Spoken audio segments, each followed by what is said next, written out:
Declarar voto. Para declarar voto, vereador Velocino Luiz. Não ia falar novamente, colegas. Eu queria que esse meu projeto tivesse vindo bem lá atrás, não é época da eleição. Eu estou praticamente, colega Tati, há 3 meses de encerrar o meu mandato.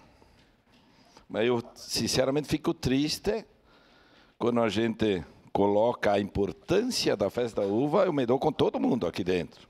E não sou contra a fala de ninguém.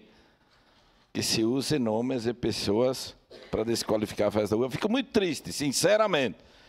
Porque se eu tivesse essa índole de colegas meus, que foram ali na tribuna falar, de colegas meus, eventos meus, vereador Lucas, batendo em partidos e adversários, e hoje estão juntos e eu não sou contra. É pela causa, é pela cidade. Aí seria muito desgastante. Eu, hoje, fiquei muito triste.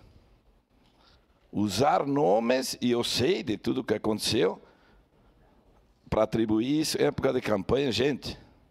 Olha o que aconteceu no país afora, de cima para baixo, pessoas batendo, chamando o outro de criminoso e agora estão juntos, mas faz parte do jogo. Agora, usar isso em época de eleição para desqualificar a nossa festa maior, gente, hoje eu tive que falar, fiquei muito triste, não sou contra, mas não é isso, gente. A importância que é a festa da uva na nossa cidade para declarar o voto. É inexplicável. Fiquei muito triste, colega, eu tive que falar isso. Desqualificar a festa da uva para usar nome, porque é época de eleição, não, gente. Olha o que aconteceu de cima para baixo. Dos interesses, como se diz. Não, gente, a festa da uva é muito maior, a nossa comunidade merece muito mais. Obrigado.